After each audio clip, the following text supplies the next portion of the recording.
साथियों 2 से 3 बार एआई करवा ली है भैंस की, लेकिन वो फिर भी गाभिन नहीं ठहर रही है।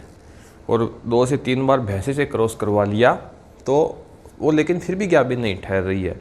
तो ऐसे में दोस्तों, जैसे कि आपने टाइटल और थंबनेल है वीडियो में देख लिया, मैं आपको इस वीडियो में एक इंजेक्शन के बारे में बताऊंगा, जो इंजेक्शन लगवाने से आपके पशु का जो गर्भ है वो 100% ठहरेगा। तो लेकिन दोस्तों, उसके लिए 2-3 कंडीशन अप्लाई होती है, उसकी भी वीडियो में हम चर्चा करेंगे कि आपको कब लगवाना चाहिए और कब ये इंजेक्शन आपको नहीं लगवाना चाहिए। साथियों, जैसे कि आप सबको पता है, आप अपने पशु की जब एआई करवाते हैं तो आपके जो पशु चिकित्सक घर पर आते हैं, एआई प्रैक्टिशनर, एआई वर्कर घर पर आते हैं, तो एआई करते हैं तब पशु की कहते हैं कि पशु में इन्फेक्शन बना हुआ है, बच्चेदानी में संबंधित कुछ रोग बना हुआ है, या फिर बच्चेदानी में सोई है उससे संबंधित कोई रोग बना हुआ है, या फिर आपको कहते हैं कि भाई आपकी भैंस है वो 2-3 दिन हीट में रहती है। तो ऐसे में आप क्या करते हैं, आपका जो एआई वर्कर है या पशु चिकित्सक है जो आपके पशु की एआई करके जाता है, वो उसकी बच्चेदानी में इंट्रा यूट्राइन दवा होती है, जो लिक्सन आती है, मोक्सीवेल आती है, मैट्रीसेफ आती है।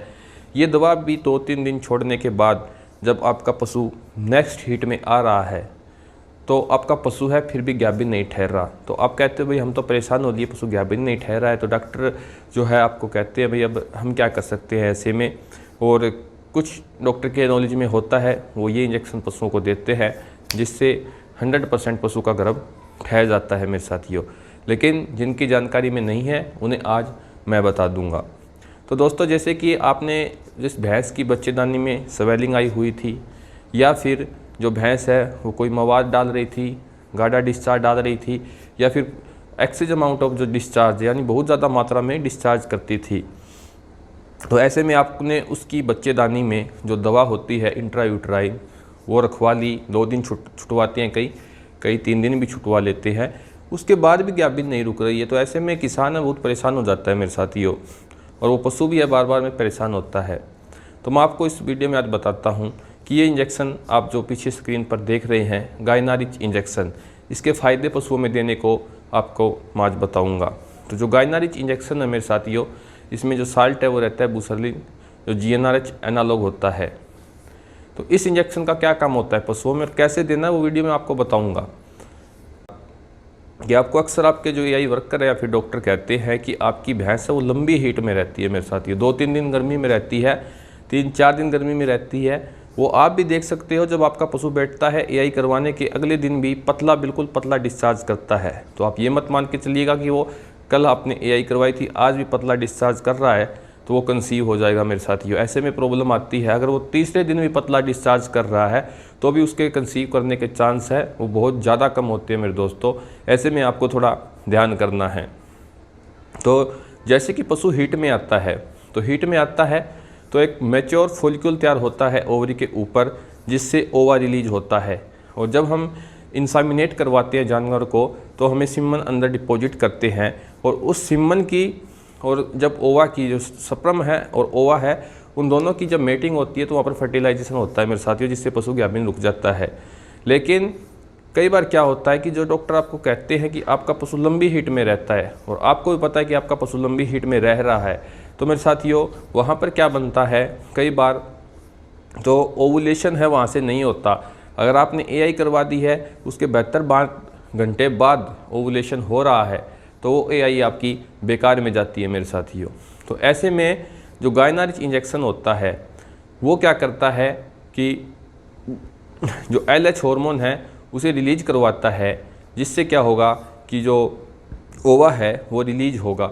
ओवा रिलीज होता है तो उससे क्या होता है कि जब स्पर्म इंसामिनेट कर रहे हैं जानवर के अंदर, उससे पशु है गाभिन ठहर जाता है। लेकिन हो सकता है कि वहाँ पर ओवेरियन सिस्ट हो, तो उससे अगर आप वो गायनारिच लगा रहे हैं तो कम चांस होते हैं मेरे साथियों कि जो गायनारिच है वो ओवेरियन सिस्ट है उसे रप्चर कर दे दोस्तों, तो उसमें आपको अलग ट्रीटमेंट करना पड़ता है। लेकिन ये इंजेक्शन जो गायनारिच आप पीछे देख रहे हैं, ये पशु को लगाने से 10 पशुओं में से अगर हम ये इंजेक्शन ट्रायल करते हैं तो 8 पशुओं में हमें बहुत ज़्यादा अच्छे रिजल्ट देखने को मिलते हैं। तो दूसरा दोस्तों क्या होता है कि जब जो एम्ब्रॉय है इम्प्लांट होता है यूट्रस के अंदर, उस समय क्या पता जो ओवुलेशन हुआ है वहाँ पर कार्पस लूटियम है वो थोड़ा अनमैच्योर हो और वो प्रोजेस्टेरोन का लेवल इतना रिलीज़ नहीं कर पाता एक कार्पस लुटियम बना वो इतना रिलीज़ नहीं कर पाता, जिससे क्या है जो प्रेगनेंसी है जानवर की वो मेंटेन रह सके। और वहाँ पर जब एम्ब्रॉय इम्प्लांट होता है तो उसके फेलियर के चांस थोड़े बनते हैं मेरे दोस्तों। तो ऐसे में क्या करता है, जब गायनारिच हम पशु को देते हैं, ये इंजेक्शन जब पशु को देते हैं तो वहाँ पर जो अदर फॉलिक्यूल बने हुए थे उन्हें भी वो रिलीज करवा देता है, जिससे क्या मल्टीपल कार्पस लुटियम ओवरी के ऊपर तैयार होते हैं।